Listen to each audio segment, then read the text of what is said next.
영상을 촬영해가지고 주변에 많이 좀 이렇게 공유해달라는 유튜브 TV들이 굉장히 많습니다. 그래서 찍어서 PPT하고 같이 공유를 할 예정입니다. 오늘 이 영상을 현장에서 찍으셔가지고 공유하셔도 됩니다. 이야기를 좀 차근차근 진행을 좀 해보려고 합니다. 방금 말씀드린 바와 같이 제가 이 시절에 주로 했던 게 평화체제 담당이었습니다. 혹시 이 책 보이세요? 한반도 평화체제 구축. 뒤에서는 좀 멀리서 안 보이죠? NS 사무처 한반도 평화체제 담당관, 한반도 평화체제 담당관 김진양. 참여정부 국정비전 두 번째가 평화체제 구축이었습니다. 이게 제가 2003년 5월에 국정홍보처에서 출판했던 건데요. 20년이 훨씬 지났잖아요. 여전히 평화체제 가보지 못하고 있죠. 그 연장선에서 참여정부 4년차 때 만들었던 게 평화번영과 국가안보. 이후에 개성공단 사람들은 읽어보신 분들도 계실 겁니다. 직접 개성 관련된 북측과의 협상을 통해서 있었던 이야기들, 개성에 살았던 사람들의 이야기. 분단체제가 구조적인 북에 대한 무지를 제도화하더라. 북맹, 문맹, 큰맹처럼 분단체제 속에서는 우리 모두 북을 모를 수밖에 없다. 개인이 노력한다고 해서 알 수가 없다. 북맹의 일반화, 북맹을 넘어서자 해서 썼던 책이고요. 이후에 3년 정도 카이스트 미래전략대학원에서 국가 미래전략을 짰었죠. 어차피 평화체제를 늘 고민했었기 때문에 국가 미래전략을 고민했었습니다. 카이스트 미래전략대학원은 30년 이후에 대한민국의 미래전략을 연구하는 단위입니다. 거기 담당 연구교수로 가가지고 있으면서 책을 냈던 게 30년 후 2045년 제가 설정했던 건데요. 2045년은 해방 100년, 분단 100년을 통일의 원년으로 삼아가자라는 관점이었어요. 그래서 광복 100주년의 새로운 한국을 제안한다. 주로 카이스트는 그런 거죠. 기후, 환경변화, AI, 엄청난 디지털 혁신. 그 속에서 정신문화는 어떻게 만들 것인지. 경제전략, 노동전략, 환경전략 함께 그 중심에 남과 북의 분단체제를 전제하고 100주년을 맞이할 수 없다. 평화는 기본이 된다. 남북의 평화는 평화체제로서 담보돼야 된다. 그렇게 썼던 책이었습니다. 정치학자의 꿈이죠. 국민행복. 국민행복을 어떻게 구현할 것인가와 관련해서 인간 본성을 보면서 인간의 존엄, 자존을 이야기했던 책들이었습니다. 똑같은 하나의 노정에 있습니다. 인간의 행복을, 국민의 행복을 연구하고 있다. 최소한 제가 늘 주장하는 게 있죠.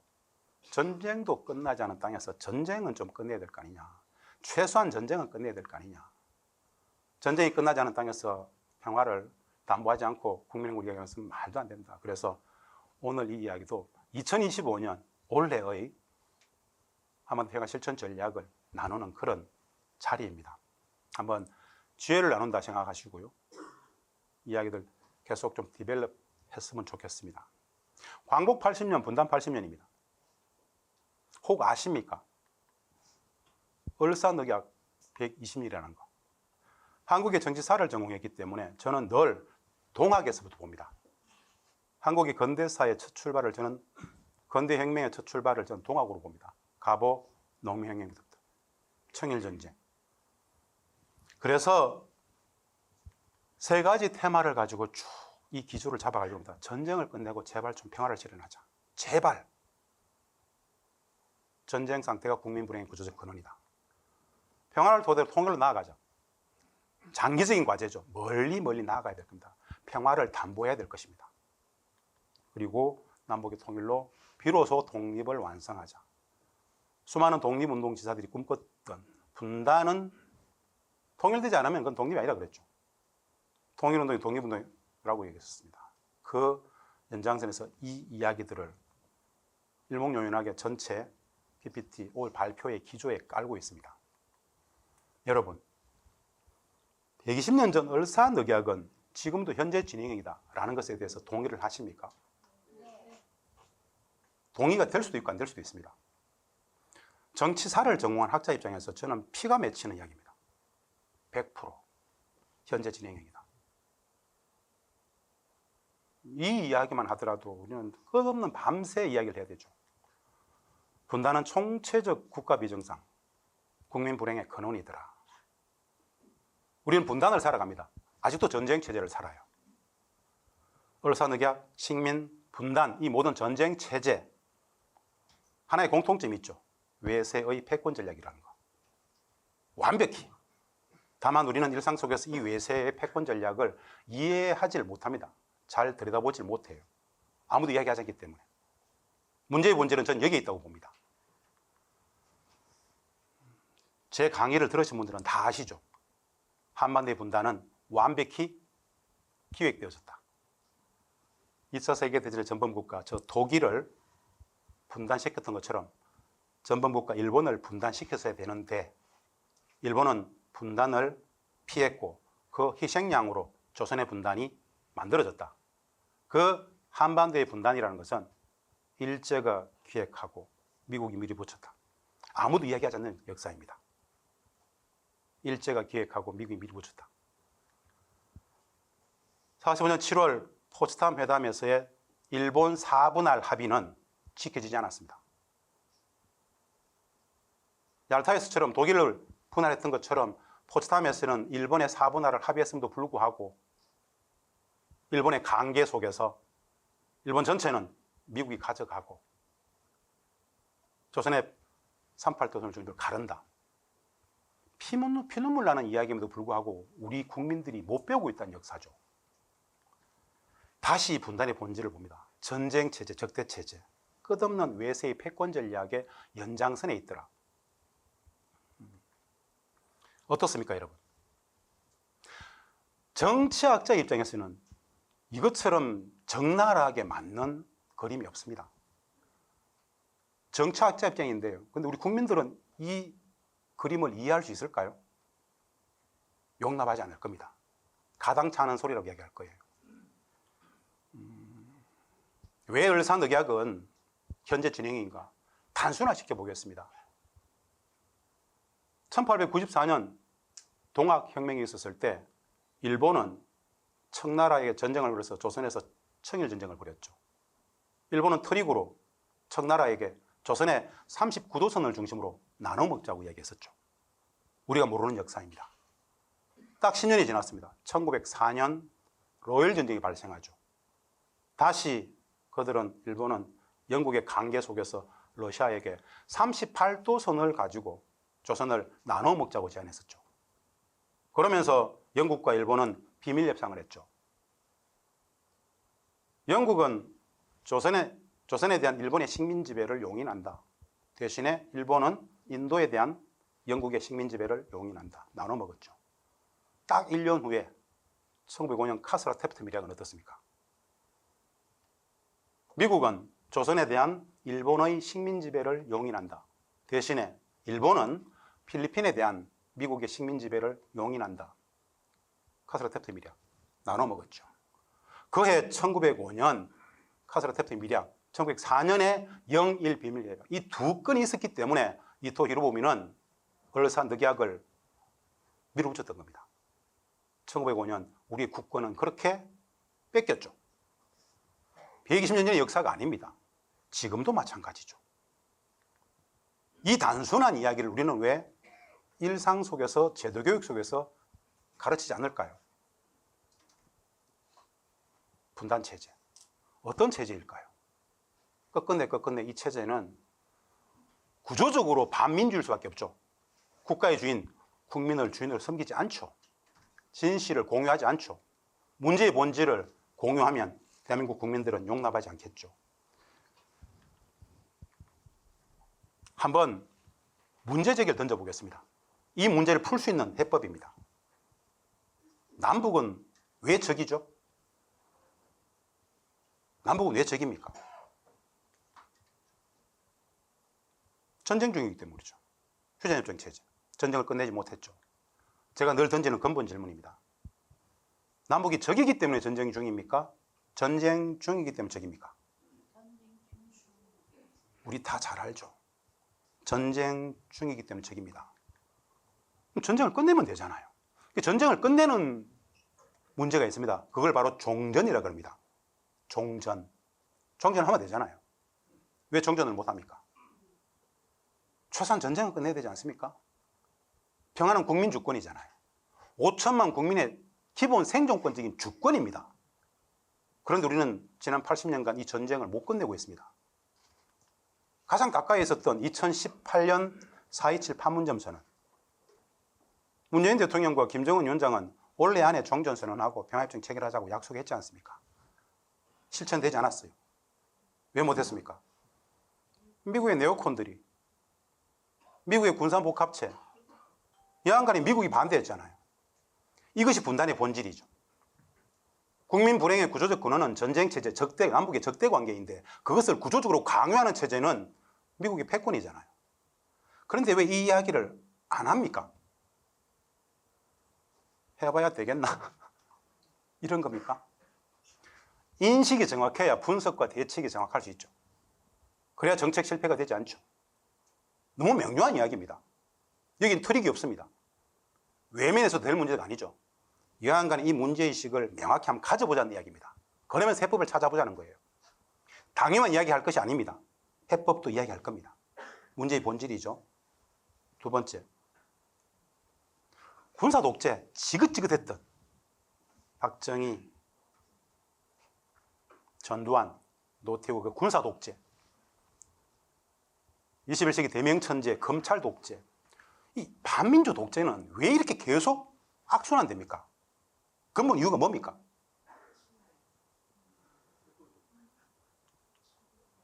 전쟁 상황의 비정상적인 분단체제입니다. 이게 물적 토대의 환경입니다.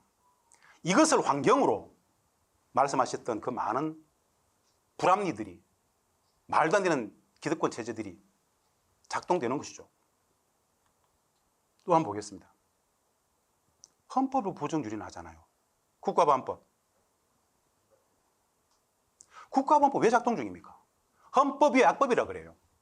국민의 기본권을 유린한대요. 아시다시피 이 국가보안법은 말입니다.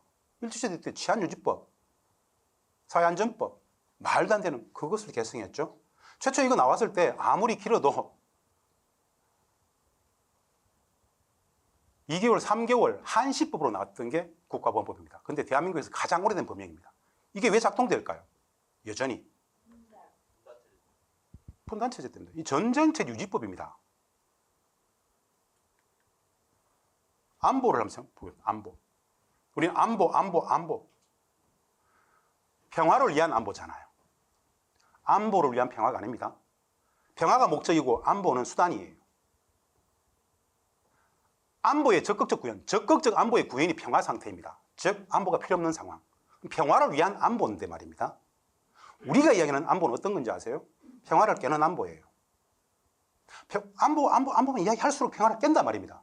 이 거짓 안보인데요. 왜 이럴까요? 안보는 뭐냐?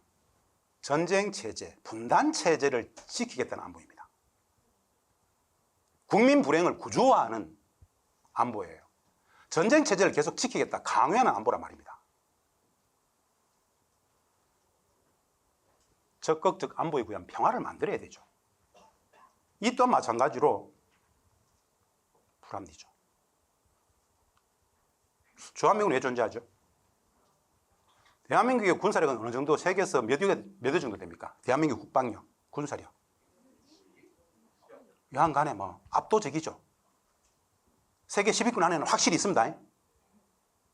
그런데 왜 유일하게 우리는 작전권이 없죠? 주한미군이 빠지면 우리는 북한한테 잡아먹힙니까, 진짜? 작전 통제권은 왜 미국이 가져가 있습니까? 진짜 왜? 왜 그러죠? 전쟁 상황이기 때문에. 남북의 적대체제, 분단체제 때문에 그렇습니다. 한미 상호 방위주의, 방위 분담금, 이 모든 것들은 어떻습니까? 마찬가지입니다. 전쟁 체제, 분단 체제 때문입니다. 전쟁 상황 때문입니다. 남북의 적대 관계. 이 많은 문제를 풀 수 있는 한 가지 공통점이 있죠. 남북의 적대를 끝내면 되잖아요. 남북의 적대를 끝내는 게 진짜 힘든 걸까요? 아니죠. 너무 쉬워요. 이미 우리는 종전선언 합의했었잖아요. 실천만 하면 되지 않습니까? 결국 전쟁을 끝내는 문제가 과제입니다. 어떻게 끝낼 수 있을까요? 다시 물어봅니다. 광복 80년, 분단 80년. 이런 문제제기 속에서 원래 한반도 평화 실천 전략, 절호의 기회라고 저는 말씀드렸습니다. 가장 절호의 기회다. 왜 절호의 기회인가를 설명을 드리면서 한번 툭툭툭 이렇게 한번 해봅시다라는 이야기를 드릴까 합니다. 대한민국에는 탄핵 정국이 있습니다. 미국에는 트럼프의 귀환, 트럼프 집권 2기가 시작됩니다. 북측도 국가전략을 또 발표했습니다. 3자가 어떻게 만날 수 있는지 한번 보겠습니다. 그 속에서 우리의 전략을 짜야 되기 때문에요. 전체적으로 목차는 질서, 다들 아시겠지만 퉁쳐서 말씀을 드리고, 두 번째 한국 탄핵 정국 대선, 그리고 미국 대선 트럼프의 귀환, 그리고 북측의 이치문 전략 잠시 보고 마지막에 한번 평화 전략 실천 프로세스를 한번 제안을 해보려고 합니다. 국제 질서 지난해까지 현재도 마찬가지입니다. 가장 특징적인 건 말입니다. 2차 세계대전 이후에 가장 엄청난 변화 질서입니다. 미국의 1급 패권이 퇴조하고 있습니다. 상대적으로 미국의 패권이 퇴조하고 있기 때문에 범세계적인 다극화가 고양이 되고 있습니다. 사실은 저는 거꾸로 생각합니다. 우리한테는 한반도 정세에 가장 결정적인 역할을 하는 게 미국의 패권이기 때문에 앞에 썼습니다만은 사실은 전 세계 모든 나라들이 자국의 국익 외교를 합니다. 다극화는 이건 경향성일 뿐만 아니라 뭐죠? 대세죠, 대세. 다 똑똑해졌어요. 모든 나라가 다 똑똑해졌습니다. 모든 나라가 다 똑똑해지고 자국의 국익 외교를 하고 있기 때문에 미국의 일방주의가 더 이상 먹히질 않습니다. 그래서 1급 패권의 퇴조와 범세계적 다극화가 힘관계가 충돌되고 있기 때문에 위기가 생겼죠. 다극화를 막으려는 미국의 식민지 패권 전략이 생겼죠. 그래서 전쟁 위기가 시작되고 사실은 전쟁도 촉발되고 있습니다. 어라구 전쟁, 이스라엘 마찬가지. 유럽, 중동을 넘어서 아시아 태평양 전 세계적 차원의 전쟁 위기가 고조됩니다. 전 세계적 차원에서 국가적 단위의 소요 사태, 우리 한국과 비슷한 상황들이 전 세계적으로 굉장히 많이 생깁니다. 미국은 이 많은 과정에 개입하고 있습니다. 다극화를 막아야 되기 때문에 그렇습니다. 2차 대전 이후에 그래서 가장 급변하는 국제정치 질서 변화가 있다는 것이죠. 그 와중에 남북관계 또한 영향을 받았고 근본 변화가 생겼죠. 지난해 전쟁 중에 적대국 관계로 남북관계는 근본 변화가 있었습니다. 이 기존 정세를 한번 본 겁니다. 예, 미국 1급 패권의 퇴조는 뭐 더 이상 말씀드리지 않더라도 너무 명료한 퇴조입니다. 부채, 경제위기, 정치, 사회적인 공동체가 엄청나게 붕괴되고 있습니다. 무신분립. 이미 신뢰 자체가 사라졌어요. 미국 사회를 들여다보고 있으면 유지되는 것 자체가 신기할 정도로 직접 이거는 겪어봐야 되는데 말입니다. 국제사회 속에서 미국의 리더십이 엄청나게 퇴조 내지는 붕괴하고 있어요. 미국이 1년에 국방 예산만 1,800조를 씁니다. 1,800조입니다. 전체 미국 정부 예산의 20%를 매년 국방 예산을 써요. 미국의 네오콘들, 군산복합체, 이들은 군수산업가들은 말입니다. 매년 in my pocket, 그냥 주머니에 꽂히는 돈이 1조 달러입니다. 1,400조 원은 무조건 꼽히게 되어 있습니다. 이게 미국 몰락의 원인입니다. 전 세계의 군사적 패권을 유지하기 위해서 이상한 돈을 쓰고 있단 말입니다. 트럼프는 이걸 지지하고 있지 않습니까? 소위 말하는 트럼프 집권 위기, 사실은 트럼프 집권 얘기도 마찬가지입니다. 트럼프가 대통령으로 당선되었던 가장 큰 이유가 이 트럼피즘 자체가 전통적 미국 패권의 몰락, 퇴조를 상징하는 것입니다. 사실은. 트럼프는 이걸 정면에서 문제 제기하고 있죠. 기존의 이 미국적 리더십 이거 자체가 사실은 우리 스스로의 모순 때문에 이렇게 몰락하고 있다. 완벽하게 리빌딩해야 된다고 이야기를 하죠. 한번 보겠습니다. 대한민국 탄핵 전공 다들 아시는 내용입니다. 빨리 축축 한번 넘어가 보겠습니다. 참 참담한 모습들인데요. 동의가 되든 안 되든 탄핵 전국, 탄핵의 평화다. 평화의 문제를 고민하는 저로서는 뭐 참담하죠. 비상계엄 내란 국회에서는 영구 집권 친위 쿠데타였죠. 이거 뭐냐? 다른 거 아닙니다. 분단 체제를 악용했죠. 전쟁, 국지전을 발생시켜서라도 어마어마한 범죄 행위입니다. 우리가 우크라이나 꼴을 날 수 있다는 것이죠. 다들 아시는 내용들이니까 한번 보겠습니다.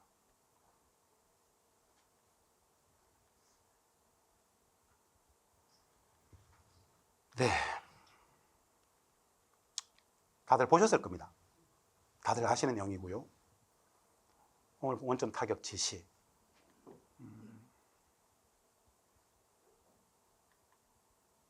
무인기 침투. 1차, 2차, 3차. 일부러 소음이 굉장히 많은 거 보내가지고 쏘라고.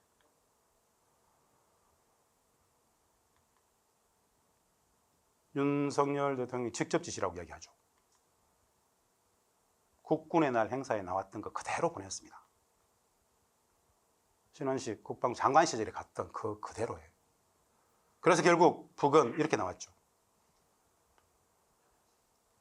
8개 포병여단을 전시편대를 휴전선에 배치했었습니다.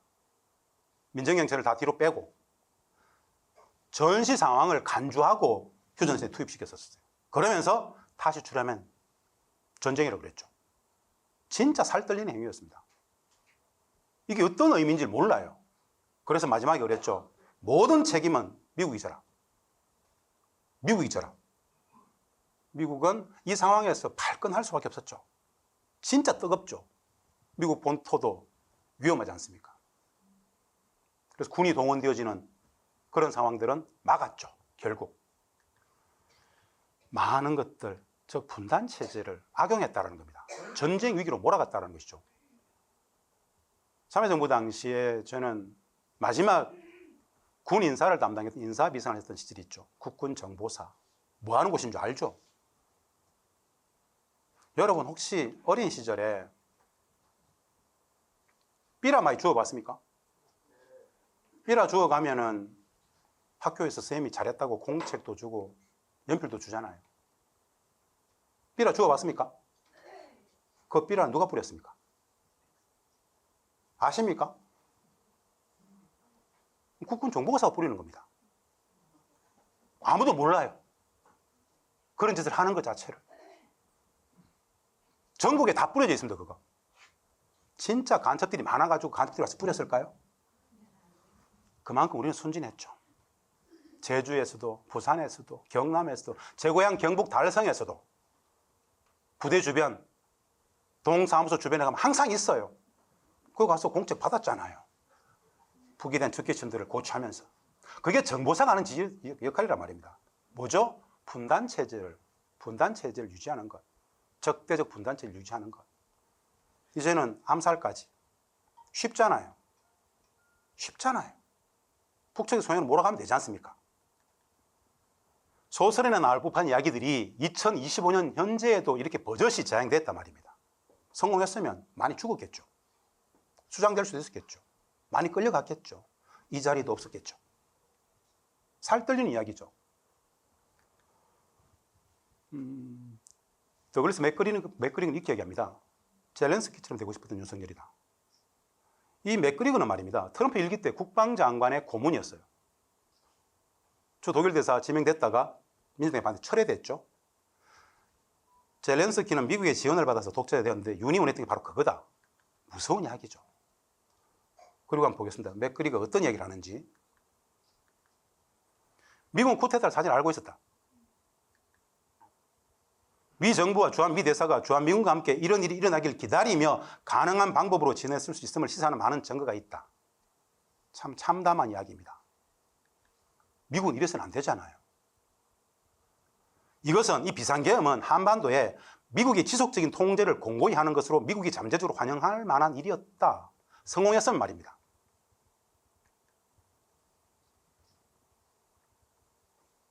국힘은 이렇대요.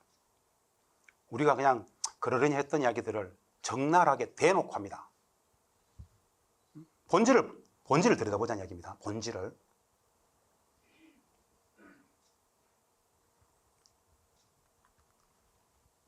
탄핵이 평하다. 의문의 여지가 없죠. 그런데 말입니다. 끝나지 않았죠. 진짜 지난한 과정이 필요할 겁니다. 지난한 과정. 진짜 간단치 않습니다. 분단체제는 그렇게 호락호락하지 않습니다. 상식대로 되는 게 없습니다. 진짜.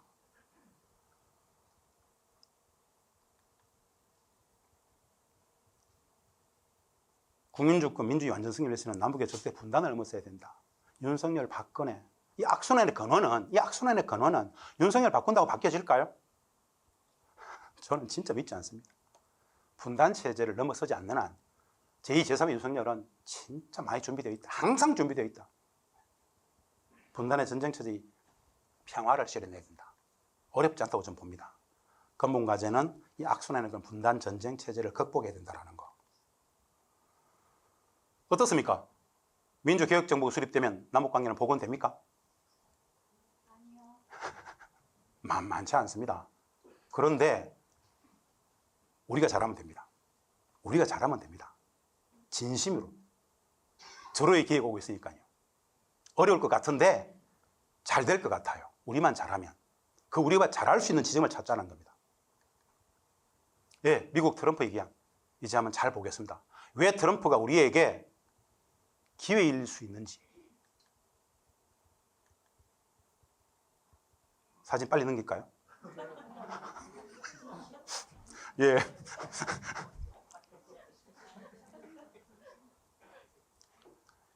트럼프는 무엇을 추구하는가? 트럼프는 무엇을 추구하는가? 여러분, 2018년 4.27과 9.19의 시대가 열렸던 건 누구의 역할이었을까요? 트럼프의 역할이었습니다. 알아야 됩니다. 전 세계의 비핵화가 핵 전략인 북을 끌어내서 어떻게든 끌어내서 그들이 진짜 원하는 평화, 종전, 평화를 줘라. 종전선언 평화협정 주고 전 세계 비핵화 말고 한반도의 비핵화로 양보만 맞는다면 종전선언과 평화협정을 주라. 문재인 대통령한테 트럼프가 문재인 대통령한테 북에게 종전선언 평화협정 던지고 한반도의 비핵화를 받으라 그랬지 않습니까? 그래서 4.27 판문점선이 나올 수 있었던 겁니다. 그래서 9.19 평양선이 나올 수 있었던 거예요, 사실은. 문제를 해결하고 싶어 했었어요. 여러분, 트럼프 1기 때 트럼프 대통령 연봉이 얼마였습니까? 트럼프 1기 때 연봉이 $1였습니다. 돈이 중요하지 않잖아요, 트럼프는. 보세요. 오른쪽 귀에 총을 맞았어요. 순간이었죠. 이렇게 이야기하다가 조전당하고 있었죠. 살짝 돌렸잖아요. 비껴갔잖아요. 총을 맞은 순간 무슨 생각을 했을까요? 우리가 그렇게 혐오하는 트럼프는 무슨 생각을 했을까요? 총을 맞았을 때. 늘 준비하고 있었잖아요. 언제든 죽을 수 있다는 거. 미국을 연구하는 사람들은 트럼프의 죽음을 언제부터 얘기했는 줄 아세요? 저도 그렇게 얘기했었어요. 2018년 6.1 싱가포르 합의할 때, 야, 트럼프 죽을 수 있는데. 존 F 케네디처럼 총 맞을 수 있는데. 링컨처럼 총 맞을 수 있는데. 내지는 워터게이트 사건 닉슨처럼 한 방에 갈 수 있는데. 다 예상했었어요. 그렇게 하여튼 살아남았어요. 무엇을 추구할까요? 저 진절머리 나는 트럼프는 진짜 무엇을 추구할까요? 매우 간단치 않습니다. 새로운 미국을 건설하겠다는 것이죠. 한번 보겠습니다. 트럼프는 무엇을 추구하는가? 대선 슬로건 마가, Make America Great Again, 마가입니다. 잘 한번 보세요. 미국을 다시 위대하게 해요. 미국을 다시 위대하게 해요. 무슨 뜻입니까? 미국은 이미 엄청난 나라로 떨어져 있다는 이야기입니다. 왜 그래 됐을까요? 다시 미국을 위대하게 만들어야 된다는 게 과제예요. 이미 위대하지 않다는 이야기예요. 이미 수많은 나라들로부터 손가락질 당하고 악의 축, 미국 너네들이 나쁜 놈들이야. 이미 욕먹고 있어요. 경제는 경제대로 망했고. 이것을 새롭게 만들겠다는 겁니다. 그런데 매우 독특해요. 미국을 다시 위대하게 만들겠다는 방법이 달라요. 조금 웃겨요. 기존의 대통령들하고 많이 달라요. 군사적 팽창과 전쟁 전략이 미국 몰락의 원인으로 봅니다. 매우 독특해죠. 군사적 팽창과 전쟁 전략이 미국 몰락 원인이다. 미국 우선주의 새로운 접근. 미국 우선주의는 미국 국내를 챙기는 것이다. 전 세계 전쟁에 개입하고 전쟁을 만들어내고 전쟁을 기획하는 것이 아니다. 미국 안을 챙기자 좀. 미국 경제를 좀 챙기자. 미국의 사회복지를 좀 챙기자. 이게 미국 우선주의입니다. 트럼프가 그래서 극복하려고 하는 게 있죠. 네오콘, 군산복합체, 딥스테이트. 매우 이상해요. 이 네오콘, 군산복합체, 딥스테이트하고 싸웠던 대통령이 없어요. 아이젠하워도 퇴임사에서 이야기했지 않습니까? 대놓고 얘는 이들을 정리하지 않고서는 미국은 안 된다는 것이죠. 세계경찰 반대하고 군사개입 전쟁을 반대하고 미군 철수하겠다는 거 아니겠습니까? 전 세계 800여 개 나라에 있는 미군들 불러들이겠다는 거 아니겠어요? 이건 누구에게 기회입니까? 우리가 진짜 잘 한번 생각해 봐야 될 지점인데요. 저는 트럼프를 지지하지 않습니다. 트럼프의 요정책을 지지합니다. 잘 한번 보십시오. 트럼프와 로버트 케네디 주니어. 로버트 케네디 주니어의 아버지는 로버트 케네디죠. 삼촌이 총에 맞아 죽었던 존 F 케네디입니다. 두 사람이 공동으로 진짜 심각한 문제의식을 가지고 아마겟돈 핵전쟁 위험을 경고하면서 세계적인 국제지에다가 글을 썼죠. 공동 기고했습니다. 우크라이나 전쟁 끝내고 핵 파괴를 막기 위해서 러시아 협상해야 된다. 빨리 해야 된다. 미국이, 즉 네오콘과 이 딥스테이트 군산복합체가 핵전쟁을 촉발시킬 수도 있다고 본 거예요. 짐승적 사고입니다. 감히 상상이 안 되잖아요. 인간의 사고로서는 핵전쟁 그래도 그건 아니겠지라고 생각하잖아요. 인간의 이성을 가지고 말도 안 돼 그건. 그런데 트럼프와 이 존 F 케네디 주니어는 이 네오콘들은 그 짓도 할 수 있다고 봤어요. 쿠바 미사일 위기 이후로 가장 큰 핵전쟁의 위험이 세계를 초래하고 있다. 절대 일어나지 말아야 할 전쟁에 대한 외교 참대 집중해야 된다. 절박하게 이야기했어요. 즉 트럼프도 존 F 케네디 주니어도 군사복합체의 네오콘들이 전 세계와 미국을 핵전쟁의 아마겟돈으로 만들 수 있다는 현실적 공포가 엄청 컸었어요. 그래서 무소속 대통령 후보였던 로버트 케네디 주니어는 트럼프 지지를 선언했죠. 이번 트럼프 정부에서 2기에서 보건부 장관을 한다고 합니다. 트럼프 핵심 공약 많이 있습니다만은 제가 유의하고 있는 공약들 한번 보겠습니다. 전쟁 종식, 국방비 축소, 대폭 줄이겠다는 것이죠. 광의적으로 1,800조입니다. 반을 줄이겠답니다. 반을. 미국 경제 쓰겠대요. 네오콘이나 군산복합체 입장에서는 전면 전쟁입니다. 이게 있을 수 없는 거예요. 엄청난 위험천만한 싸움을 하는 거예요. 개혁하겠다는 것이죠. 누구도 대놓고 이렇게 말을 못했단 말입니다. 그런데 4년 전에 트럼프가 아니잖아요. 4년 두문불출하고 야인으로 있다가 다시 집권 2기에 들어왔습니다. 트럼프에게는 4년이라는 시간밖에 없습니다. 그냥 대통령 목숨을 걸고 대통령을 할까요? 1달러 받으면서? 그건 아니잖아요. 무엇을 꿈꿀까요? 대북, 대러시아 관계 개선을 명료하게 얘기했죠. 관계 생성하겠대요. 반중국 정책, 반이란 기준 유지합니다. 미국의 국익 중심으로. 제가 포착하는 것은 이 세 가지 지점입니다. 전쟁 종식, 네오콘 개혁, 대북, 대러 관계 개선. 자, 한반도 평화 시대의 관점에서 트럼프 이기는 기회입니다. 다시 말씀드립니다. 커밍아웃이 아니고요. 저는 트럼프를 지지하지 않습니다. 트럼프의 이 정책을 지지합니다. 눈물 나지 않습니까? 우리 너무 많이 죽었어요. 동학 이후에 130년 역사입니다. 500만이 넘습니다. 그걸 계속 가져가겠다고요?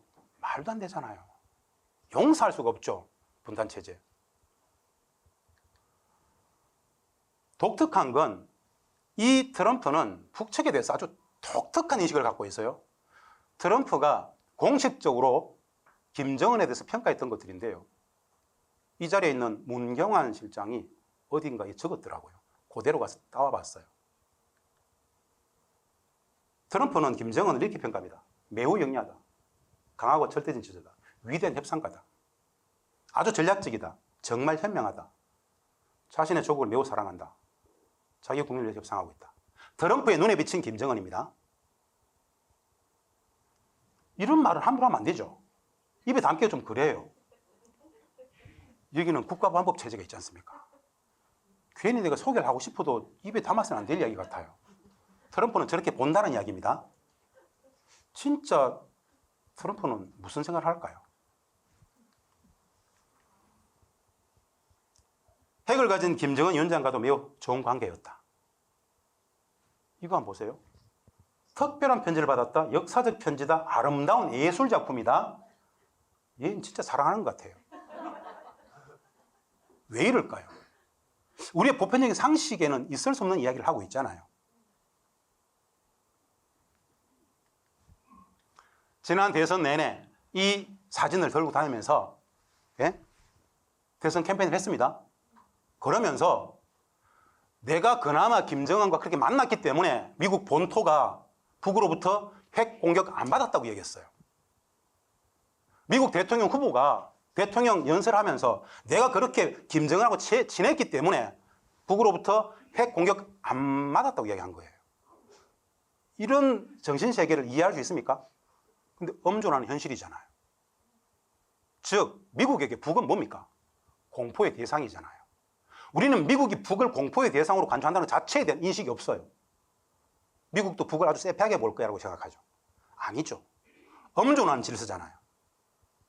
남북미 관계를 과학적으로 보자는 뜻입니다. 그래야 우리의 정책이 정확할 수 있기 때문에. 사랑에 빠졌다, 신뢰한다, 좋은 궁합이 좋다, 케미가 좋다. 그러면서 트럼프는 말입니다. 김정은 위원장한테 원죄적 인식이 있어요. 싱가포르 합의를 못 지켰다는 것에 대한 원죄가 있습니다. 자신이 그때 잘못했다고 생각해요. 그때 존 볼턴과 폼페이오 이 네오콘들한테 자기가 압도당했기 때문에 김정은한테 진짜 미안하다, 잘못했다고 얘기했었어요. 자주 이런 독특한 인식을 갖고 있어요. 이걸 지금 옳고 그름으로 보면 안 됩니다. 트럼프의 북에 대한 인식을 상정하고 우리의 정책을 만들어야 되기 때문에 소개를 하는 겁니다. 그러면서 트럼프는 북을 어떻게 보느냐? 엄청난 경제적 잠재력이 있는 나라로 봅니다. 사업가잖아요. 일기 때 그랬지 않습니까? 원산에다가 트럼프 타고 다 짓겠다고. 백두산에 3전에 짓겠다고 그랬지 않습니까? 지을 수 있지 않습니까? 짓기만 하면 우리한테는 기회잖아요. 여한간의 기회이지 않습니까? 포착하자는 것이죠. 자, 트럼프 한반도 평화인데요. 트럼프는 잊지 마십시오. 미국의 대통령입니다. 우리 대통령이 아니에요. 우리가 잘해야 된단 말입니다. 우리가. 미국 국익이 최우선입니다. 그게 전부예요. 당연한 이야기입니다. 한반도 평화 우리 국익을 위해서는 우리가 잘해야 됩니다. 당연한 이야기인데 왜 강조하느냐? 큰 기대를 하면 안 된다는 뜻입니다. 우리가 잘해야 된다는 뜻입니다. 우리가. 한반도 평화의 주체는 상수는 우리라는 거. 미국은 변수라는 거. 다만 적극 활용하자라는 것. 저기에 목줄 달 필요가 없다는 것입니다. 우리의 주체성을 살리자는 이야기입니다. 트럼프가 자기 공약 비전 실현을 위해서 극복하는 게 뭐냐? 계속 말씀드렸던 이야기입니다. 하고자 하는 것. 네오콘, 군산복합체, 딥스테이트, 군사 팽창주의를 반대한다. 군산복합체의 팽창이 미국 세태의 원인으로 봅니다. 서로의 교이지 않습니까? 국내 문제 우선 해결하겠다. 미군도 북을 들이겠다. 전쟁 끝내겠다. 명료합니다. 계산법이 확실해요. 1800조. 손에 잡히는 건 1800조 않습니까? 그 이외에 어마어마한 것들. 군산복합체만 살찌웠고 미국은 몰라겠다고 봅니다. 트럼프는 한국을 어떻게 볼까요? 아까 김정은을 봤잖아요. 우리는 어떻게 봅니까? 딱 한마디 했던 게 있어요. 2018년 10월에 미국의 허락 없이는 한국은 아무것도 하지 못한다. 이게 문재인 대통령을 바라봤던, 문재인 정부를 바라봤던 트럼프의 인식이었습니다. 현 정부, 윤석열 정부를 바라봤던 트럼프의 인식은 뭐였을까요? 트럼프의 인식에 없습니다. 없습니다. 잘 알아야 됩니다. 없습니다. 새롭게 등장할 정부 잘 판단해 봐야 됩니다. 트럼프를. 저는 다시 더글리스 맥거리거를 다시 초안합니다. 왜? 트럼프를 유추할 수 있는 사람이기 때문에 그렇습니다. 트럼프에 대한 한마디로 추론할 수 있는 하나의 바로미터가 될 수 있습니다. 어떤 거냐? 이렇게 썼어요. 미군이 철수에 한마디 평온다. 미군이 철수에 한마디 평온다. 트럼프는 어떤 생각을 갖고 있을까요? 논쟁의 여지가 있습니다. 중국 문제가 있기 때문에 만만치 않다. 당연하죠. 이 한간에 추론할 수 있는 지점들입니다. 보세요. 윤석열은 미국의 이익을 대변했다. 윤은 다음 선거에서 승리할 수 없다는 결론으로 쿠데타를 일으켰다. 한국을 미국의 군사 식민지로 확보할 수 있는 유일한 방법은 자신이 밀어붙여서 독재되는 것이라고 말했다. 젤렌스키가 똑같은 방법이었죠. 한국민은 주권국가이다. 독립국이 되길 원한다. 나는 이걸 전적으로 지지한다. 이상한 이야기입니까? 당연한 이야기 아닙니까? 이런 인식을 갖고 있는 트럼프 주변에 정책 브레인들이 있다는 뜻입니다. 우리가 활용해야죠. 예전에는 상상도 못했어요. 우리가 감히 미국한테 주권국으로서 이야기를 하는 것 자체를 상상을 못했습니다. 하고 있잖아요, 스스로들도. 미국은 아시아에서 영구적으로 패권을 정당화를 하지만 미국은 자치권을 가진 정부의 정당성을 존중해야 된다. 세상이 변했다. 중립적 국가들이 미국의 등을 돌리고 있다. 미국이 다시 위대해지려면 이들을 존중해야 된다는 뜻입니다. 남북이 잘 사는 방법은 유일한 방법은 미군 철수다. 미국이 방해하지 말아야 된다. 자, 트럼프의 생각은 어떨까요? 트럼프의 대북 인식과 대남 인식의 차이는 왜 발생할까요? 우리는 지난 80년 역사 속에서 미국에게 단 한 번이라도 노 해본 적이 있습니까? 우리가 진짜 정신 차려야 됩니다. 진짜. 미국은 우리가 당당해져야 우리를 쳐다볼 겁니다. 우리가 주권자로서의 위치를 딱 가지고 딱 이야기했을 때 그때 돌아볼 거라고요. 돌아보지 않습니다. 그전에는. 어차피 절대 충성할 거니까. 게스라이팅 돼가지고. 주권적 권리를 당당하게 요구해야 당당하게 찾아올 수 있다. 이 차이입니다. 북과 남이 미국을 대하는 태도 이 차이 하나밖에 없습니다. 우리는 핵도 없잖아요. 공포도 아닌데 왜 이렇게 업수위기를 당해야 됩니까? 하늘은 스스로 돕는 자를 돕는다. 당연한 이야기 아닙니까? 2020년 북측의 전략은 어떨까요? 특별한 게 있을 거라고 봤지만 우리는 강구합니다. 이미 발표했고요. 지난해 북측의 전략은 이미 소개했다시피 전쟁을 원하지 않으나 걸어온다면 결코 피하지 않을 것이다. 전쟁의 적대국가로 설정했죠. 북측의 상황인식은 다들 아실 겁니다. 매우 엄중하게 봤죠. 눈앞의 전쟁이라고 봤습니다. 진짜 심각하다. 미국의 장난이 우크라이나뿐 아니라 중동뿐 아니라 한반도에서도 전쟁을 만들 수 있다고 봤었습니다. 눈앞의 전쟁으로 봤었어요. 그래서 한민족 아니다 그랬죠. 심각한 상황이었죠. 현실적인 실체였다고 봤습니다. 전쟁 중에만 두 교중 관계다. 그러면서 전쟁을 바라지 않지만 결코 피할 생각 또한 없다. 반제자주는 정의고 진리다. 조림과 주권, 평화, 안전, 이직이 수호만 할 수 있다. 그리고 전쟁은 이제 시간의 문제가 되었다. 그러면서 철저한 견제하고 확실한 준비하고 있을 것이며 완전한 결의를 했다라는 게 북측의 지난해 전쟁 전략이었어요. 그런데 어처구니 없게도 그들은 전쟁을 피했어요. 남측의 국진 유도 도발에 미대응했어요. 우린 이것을 전략적 인내라 그럽니다. 전략적 인내. 대북전단 살포 우물fun선으로 맞대응했을 뿐이에요. 확성기 방송, 확성기로 맞대응했죠. 9.19 군사비 전면 폐기 마찬가지. NL포 사격 마찬가지. 그리고 무인기 3회 침도 마찬가지. 피했습니다. 이 공통점이 있어요. 이거는 우리 군이 했던 거잖아요. 우리 정부가 했던 거잖아요. 만약에 미국이 움직였으면 터졌을 거예요. 우리가 움직였기 때문에 이거 다 궤적 다 보고 있었지 않습니까?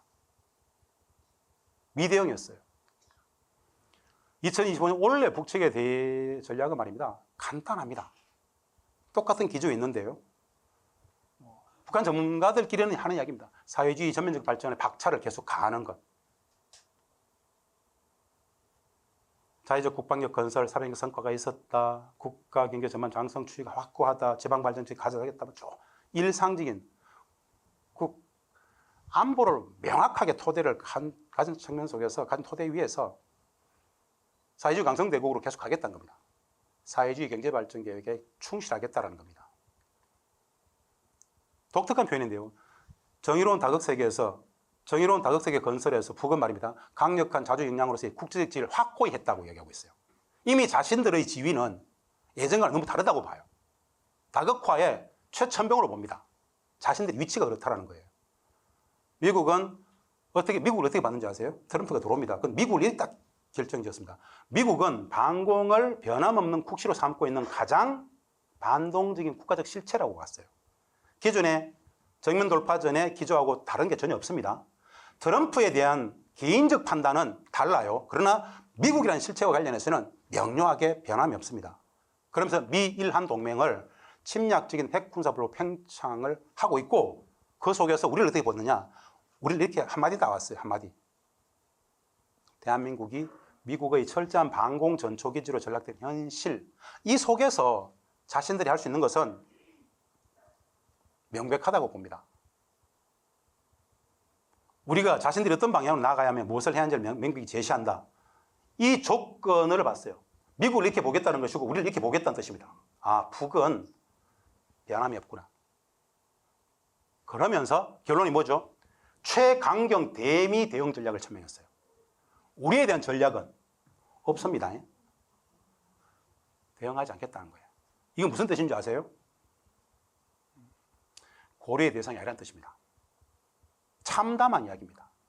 언급할 필요가 없다는 거예요. 윤석열 정부 딱 들어왔을 때 이야기했었죠. 북은 대놓고 남측 정부의 정부 정책을 논하기 전에 우리는 윤석열 인간 그 자체가 싫다. 지금은 뭐죠 이거? 그냥 제끼는 거예요. 여기에서 시작해야 된다는 뜻입니다. 그만큼 참담한 현실 속에서 대북 한반도 폐가 정책을 고민해야 된다는 뜻입니다. 그래서 썼습니다. 미국과 남측의 대북 관계 정상을 위한 노력은 매우 힘들 것이다. 트럼프 대통령이 뭔가 하려고 굉장히 노력을 할 겁니다. 간단치 않을 것이다. 매우 간단치 않을 것이다. 거기에서 우리의 역할이 전 보입니다. 그래서 북측의 전략은 말입니다. 늘 하는 이야기죠. 자주자립 자위, 이민의 제일주의, 이민 위천, 이민을 하늘처럼 섬기겠다, 일심단결하겠다, 자력갱생하겠다, 더욱더 강화하겠다는 뜻이죠. 사회주의 전면적 발전 노정 박차, 사회적 강국 건설 가겠다는 겁니다. 이것이 목표예요. 이것이 목표. 이 목표를 사회적 강국 건설을 위해서 기본 토대가 뭡니까? 국방력. 국방력은 계속 장성 박차 계속 하겠다는 겁니다. 올해 5월에 원산 금강산 국제관광특구 이제 건설 완공이 됩니다. 다들 많이 보셨을 겁니다. 예전에 원산 갈마반도 갈마비행장 공군비행장 옆에 엄청난 모래사장에 늘 매년 이런 대공훈련을 했었죠. 5년 정도 원산을 엄청나게 해서 올해 5월에 이제 국제관광특구 개장을 합니다. 이렇게 전변을 시켰어요. 구 원산 쪽이죠. 이 비행장 앞쪽에다가 이렇게 엄청나게 이게 이제 개장을 기다리고 있습니다. 그 당시에 우리가 계속 갔었으면 트럼프 타워를 여기 만들었었겠죠. 북이 무엇을 꿈꿀까요? 다시 말씀드립니다. 전쟁 전략이 국가인 나라는 없습니다. 이렇게 하고 싶은 거예요. 계속 건드리잖아요. 이거 하고 싶다는 뜻입니다. 구경 오라는 거예요. 가야 되지 않겠습니까? 그 전에 이미 5년 전에, 4년 전에 이미 삼지연을 완성시켰습니다. 백두산 관광 초입. 다 허물었습니다. 3년 만에 삼지연을 국제적인 관광 동시로 만들었어요.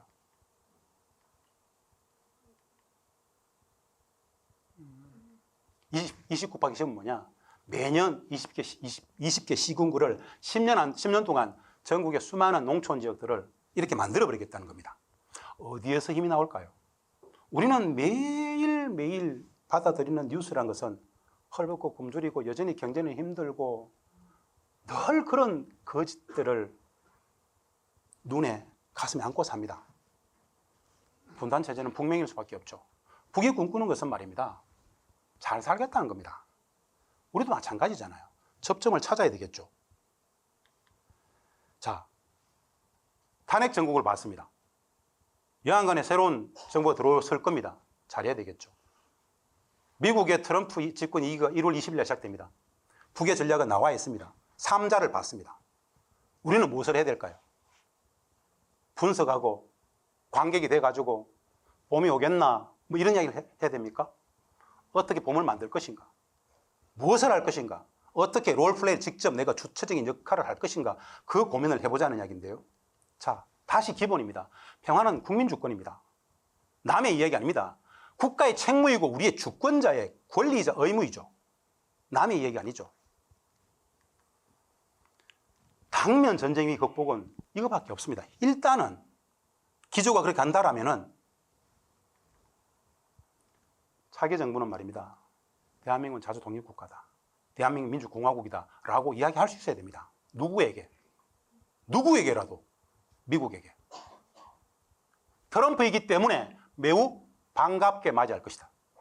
매우 역설적인 이야기입니다. 대놓고 트럼프에게 대한민국은 자주 독립국가다. 라고 이야기하면 쾌재를 부를 겁니다. 예전에는 상상도 못한 이야기죠.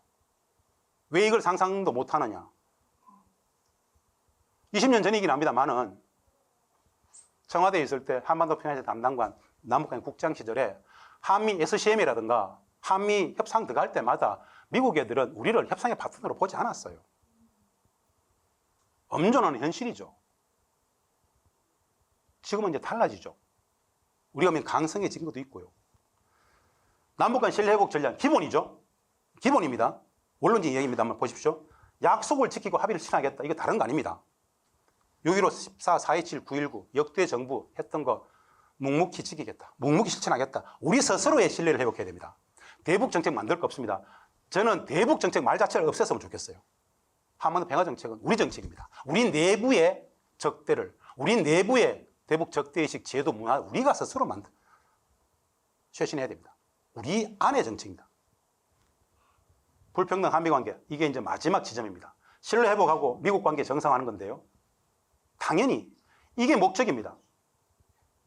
군사 조건 없이는 평화도 민주도 독립도 다 불가능하더라. 혹시 동의하십니까 이거? 예, 그렇다라면 이야기할 수 있습니다.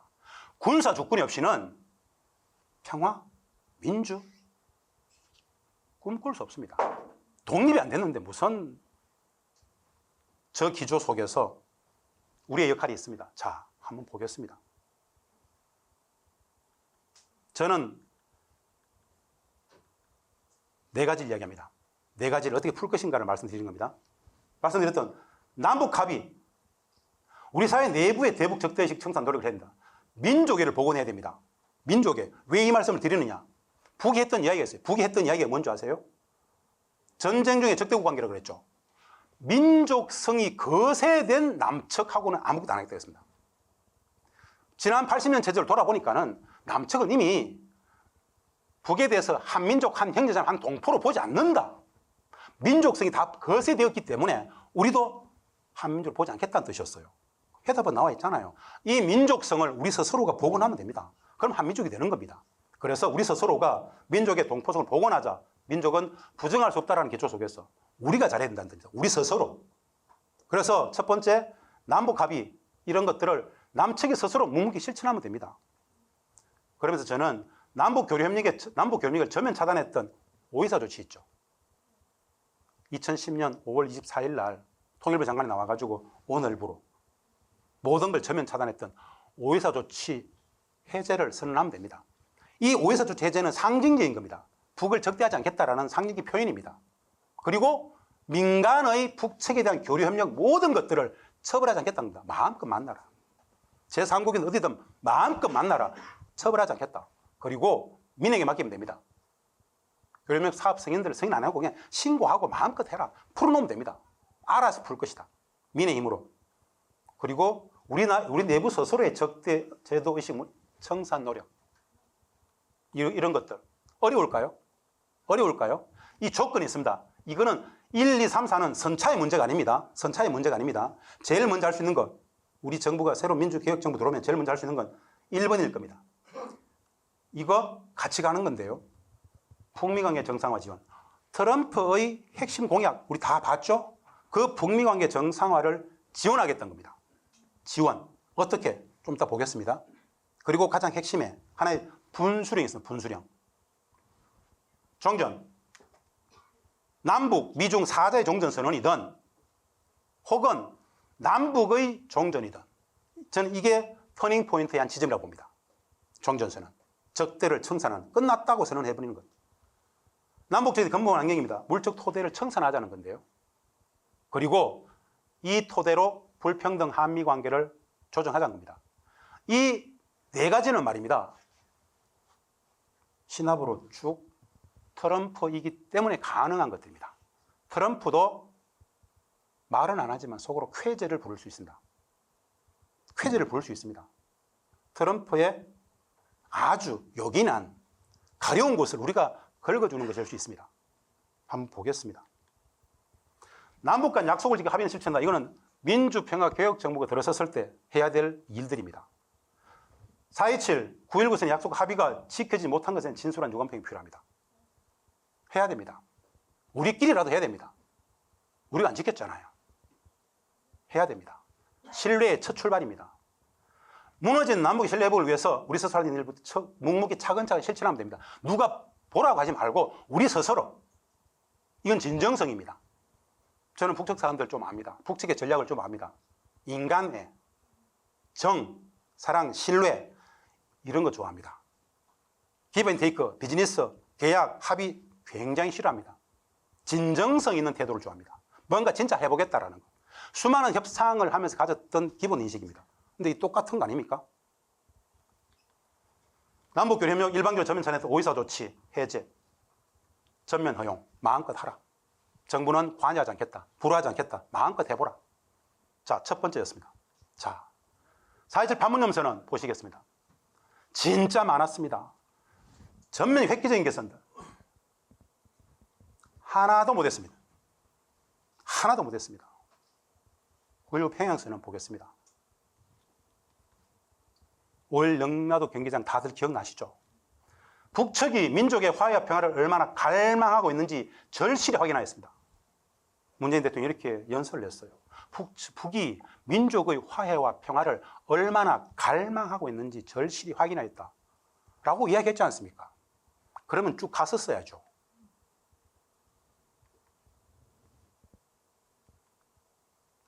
청산하고 제안합니다. 굳게 잡고 나아갑시다. 했잖아요. 이렇게 말씀했잖아요. 어마어마한 합의들을 했습니다. 어마어마한 것들을 하나하나 이건 상징적인 가져왔습니다. 진짜 많습니다. 단 하나도 안 했습니다. 촛불 정부였습니다. 촛불 정부. 대한민국의 촛불 정부였어요. 이것이 좌절되었을 때, 미국 뒤에 숨었을 때 남북 당국 간 대화 협상이 아닌 민간 차원의 인적 교류, 사회원 협력, 직간접 경영, 한국 허용 정부가 마음껏 하라. 이 시기에는 남측 정부는 북에다가 뭐 하자라고 절대 제안하면 안 됩니다. 진짜 염치가 있으면 하면 안 됩니다. 묵묵히 우리 정부가 만든 건 아니지만 역대 정부가 했지만 6.15든 14든 4.27든 9.19든 우리 스스로 할 수 있는 것들은 차근차근 진행하겠습니다라는 것들을 우리 스스로에게 하면 됩니다. 그러면서 민간은 다 허물어버리는 것. 이게 저는 하나의 단초라고 봅니다. 북미관계 정상화 지원. 트럼프의 핵심 공약들 다 이해하시죠? 자, 세 가지였습니다. 자, 트럼프는 말입니다. 세계적 차원의 전쟁 용식 국방비 축소 네오콘 계획이 필요합니다. 미국을 다시 재건하려면 이게 필요하단 말입니다. 이 세 가지 문제를 풀 수 있는 핵심 단초, 근본 환경이 북과의 관계 정상화입니다. 이거 이해할 필요가 있습니다. 사실은 80년대 레이거노믹스 이후에, 레이건 시절에 레이거노믹스 스타워즈 계획 그 이후에 지난 약 50년간 북측을 악의 축으로 만들어 놓고 어마어마한 팽창 전략, 군사적 개입주의, 전쟁 전략을 아시아 태평양에서 마음껏 휘둘르지 않습니까? 북이 빌미였어요. 그것을 축소하기 위해서는 또 다른 하나의 단초가 있죠. 북측과의 관계 정상화가 트럼프한테는 매우 필요하다는 것이죠. 우리가 잘 모르는 미국이 북을 바라보는 인식입니다. 간단치 않죠. 북의 입장이란, 북의 위상이라는 것은 북의 군사 전략적 국가가 된 이상 미국에게 북한 문제를 풀지 않으면 이 문제를 풀 수 있는 단초가 안 된다는 뜻입니다. 예를 들어서 우리 평택에 있는 캠프 험프리스는 말입니다. 전 세계에서 가장 큰 미군 기지죠. 꿈의 궁전이라고 합니다. 저 캠프 험프리스의 미군 기지는 사실은 북한 때문에 있는 게 아니고요. 전 세계 미군 기지, 전 세계 미군들의 순환 배치의 거점입니다. 저기에 날아와가지고 유럽으로 가고 저기에 날아와가지고 중동으로 아프리카로 다 날아갑니다. 트럼프에게 미국에게 캠프 험프리스는 미국의 미군 전략, 전 세계 미군 전략의 거점이란 말입니다. 저 문제를 풀고 싶어 할 거예요. 그러면은 주한미군이 있는 이유가 뭡니까? 북이잖아요. 북과의 관계 정상화 토대 환경을 만든다는 것은 이 문제를 풀 수 있는 엄청난 단초죠.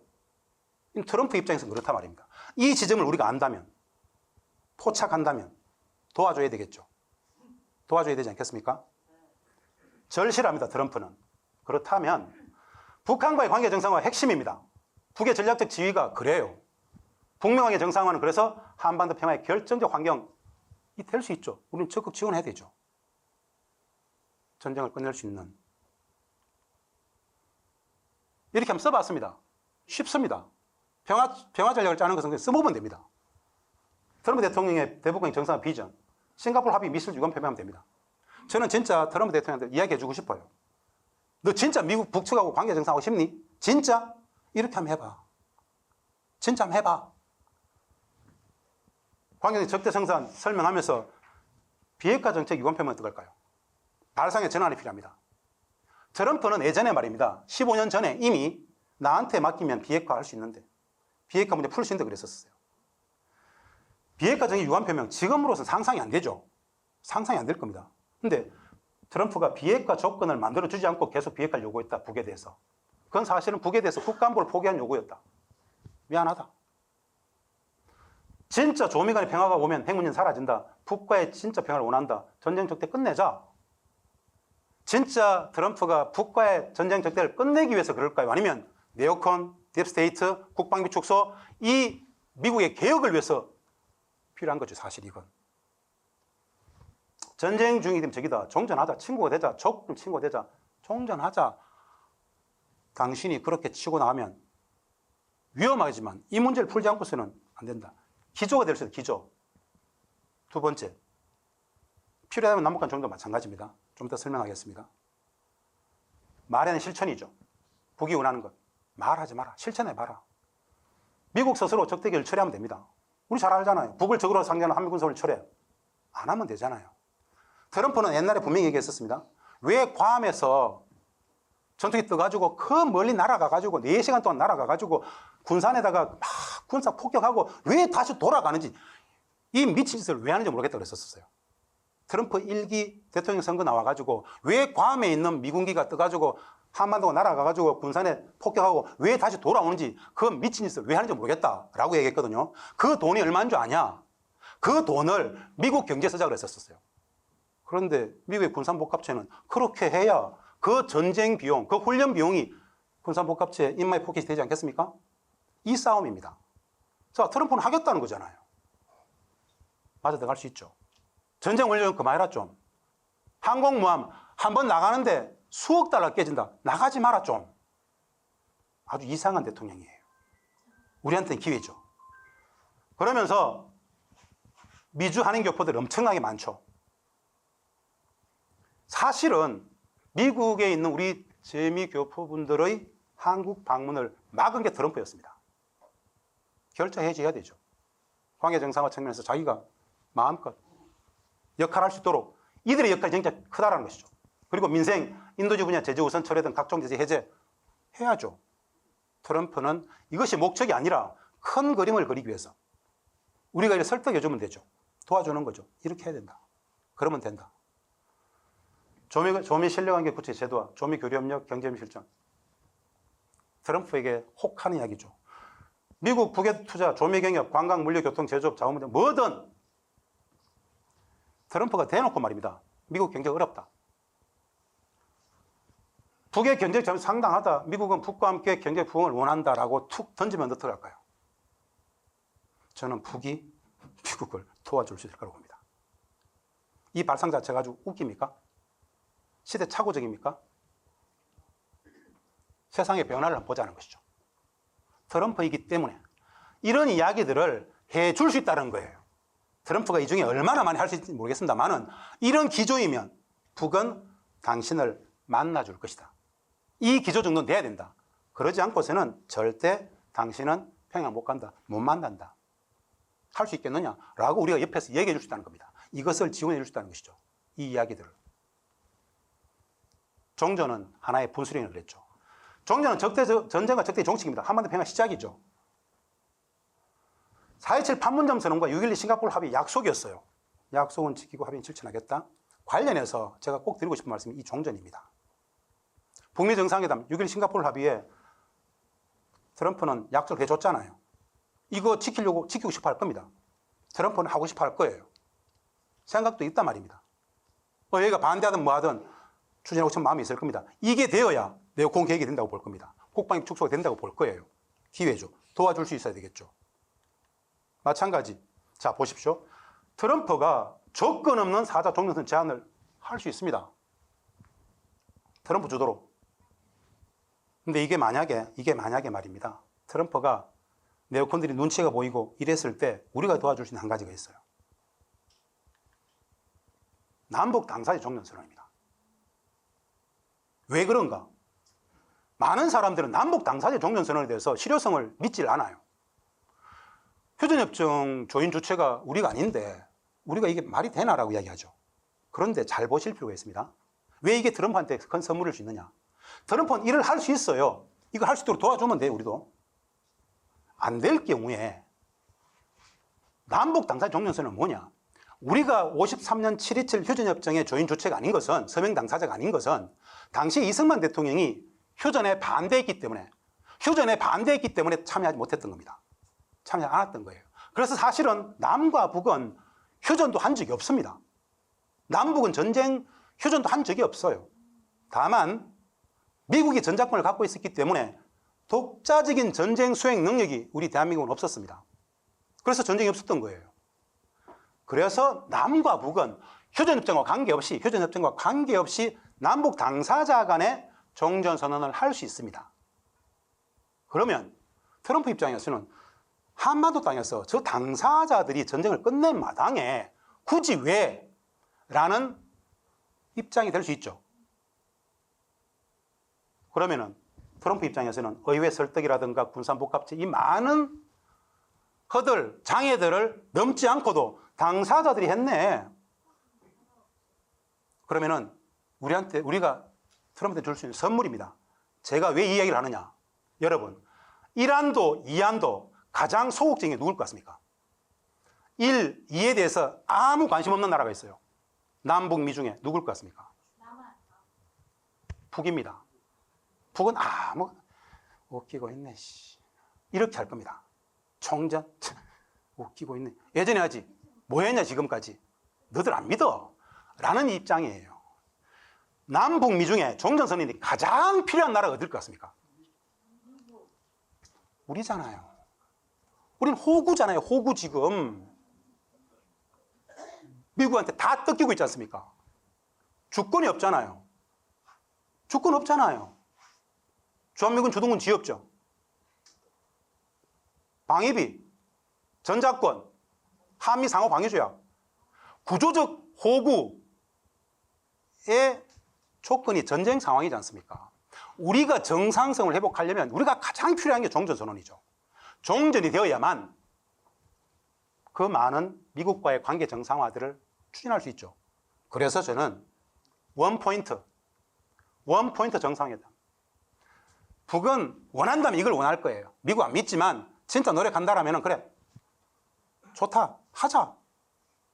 이게 잘 안 된다면 그냥 남북이 판문점에서 잠시 만나가지고 오늘부로 50년 한국전쟁은 끝났음을 공식 선언합니다라고 하면 그제서야 남과 북은 형제자매, 동포, 가족이 됩니다. 더 이상 적이 아닙니다. 북이 적이 아니면 국가보안법의 존립 근거가 사라지죠. 이적 행위가 성립되지 않습니다. 북이 동포가 되는 순간 종전이 되고 났을 때 이후에 펼쳐질 상황은 그때부터 평화가 이제 비로소 시작되는 건데요. 이게 이제 가능합니다. 전쟁이 끝났잖아요. 전쟁이 끝났잖아요. 불평등 한미관계 조정, 평화 안보의 주권을 가져올 수 있습니다.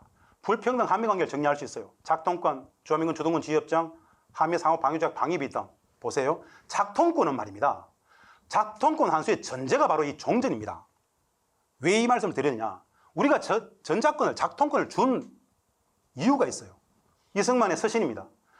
전쟁 상태, 적대가 지속되는 동안 준다 그랬어요. 전쟁 중이기 때문에 준다 그랬단 말입니다. 한미합의의사로도 마찬가지입니다. 한반도에서 방위임을 수행하는 한 준다 그랬어요. 전쟁 중이기 때문에 작전권을 준다는 뜻입니다. 전쟁이 끝나면 당연히 갖고 오는 것이죠. 근본 환경이 바뀌었다. 가져와야 되겠다. 이야기할 수 있잖아요. 통보하면 됩니다. 그냥 통보하면 돼요. 내놔라. 받아야 되겠다. 전쟁이 끝났어요. 주한미군 주둔군 지휘협정 어떻습니까? 소파 혹시 아시죠? 미국은 대한민국에 언제든 땅을 요구할 수 있잖아요. 땅 내놔라 하면 그 미국의 권리입니다. 소파 주한미군 주둔군 지휘협정의 권리예요. 땅 내놔라, 내놔야 됩니다. 이런 말도 안 되는 불평등 관계. 군산공항 누구 겁니까? 미국 거잖아요.